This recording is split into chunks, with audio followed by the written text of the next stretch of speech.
ఓం గం గణపతే నమః. Welcome back to Anu devotional voice. నేను మీ అను. మాఘ పురాణము 9వ అధ్యాయము పుష్కరుని యొక్క చరిత్ర. పునర్జీవులైనటువంటి ముగ్గురు కన్యల వృత్తాంతం విన్న దిలీప మహారాజు తనకు వచ్చిన మరికొన్ని సందేహాలను తన గురువులను అడిగి ఇట్లు తీర్చుకుంటున్నారు. గురువర్య, నాకింకనూ మరికొన్ని సందేహాలు ఉన్నాయి. మీరు పూజ్యులు మరియు మహర్షులు కావున నా సందేహాలను తీర్చి పుణ్యం కట్టుకోండి అన్నాడు.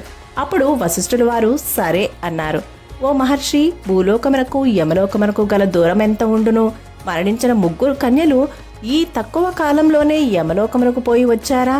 జీవుడెంత కాలంలో అచటకు వెళ్ళును? ఇత్యాది విషయములను వివరించవలసిందిగా కోరుతున్నాను అన్నాడు. వశిష్ఠుల వారు బదిలిస్తూ, మహారాజా, సర్వజనులు తెలుసుకోదగిన విషయాలని అడిగితిరి. సంతోషము రాజా. భక్తి మార్గమును మించినది మరొకటి లేదు కదా. మరణించిన ముగ్గురు కన్యలు పుణ్యాత్ములైనందువల్లనే మరలా బ్రతికారు. వారు ముగ్గురు కూడా ఇంతకు ముందు మాఘమాస నదీ స్నానం ఆచరించటం వలన వారంతటి పుణ్యాత్ములైనారు. యమలోకానికి వెళ్ళి రాగలిగారు. మాఘమాస నదీ స్నానముకంతటి మహత్తరమైన శక్తి ఉన్నది. దీనికి నిదర్శనముగా ఒక వృత్తాంతమును వివరించదను, వినుము అని అన్నారు.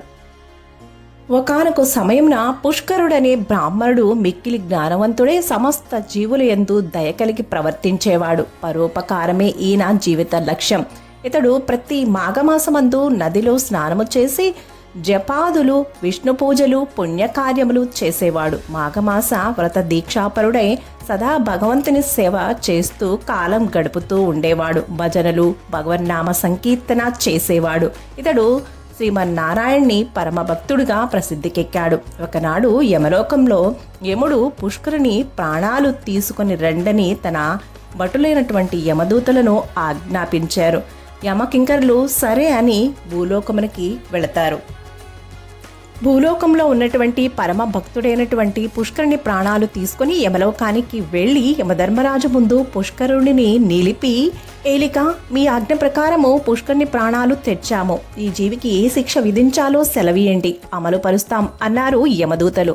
యమలోకమునకు వెళ్ళినా కూడా అమిత బ్రహ్మ తేజస్సుతో ప్రకాశించుచున్న పుష్కరుని చూసి యమధర్మరాజు, ఆహా, ఏమిటిది? నా వద్ద కూడా ఇతడు ప్రకాశవంతముగా వెలిగిపోతున్నాడే అనుకుని బ్రహ్మ తేజస్సుతో వెలిగిపోతున్న పుష్కరుని తన పక్కనే కూర్చోమని చెప్పి ఒకంత అతన్ని తేరిపారా చూశాను. అసలు విషయాన్ని గ్రహించిన యమధర్మరాజు భయంతో గడగడా వణికిపోయాడు. అంతటా ఆగ్రహముతో, చిత్రగుప్త, ఏమిటిది? పాపిష్టివాడైన పుష్కరుడి ప్రాణాలు కొని తెమ్మంటే పరమ భక్తాగ్రీసుడు, విష్ణు పూజ దురంధరుడు, పుణ్యమూర్తి అగు ఈ పుష్కరుని తీసుకొచ్చారేంటి? నాకిది ఎంత అవమానము! అసలే విష్ణు భక్తుడు. విష్ణుదూతలు ఈ విషయం గ్రహించకముందే ఇతన్ని సగౌరవముగా భూలోకమునకు పంపివేయండి. ఓరి మూర్ఖభటులారా, పాపిష్టి పుష్కరుడనేవాడు ఆ గ్రామమందే మరొకడు ఉన్నాడురా. అతనిని తెమ్మంటే పుణ్యాత్ముడైన ఈ పుష్కరుని తెచ్చినారేమిరా?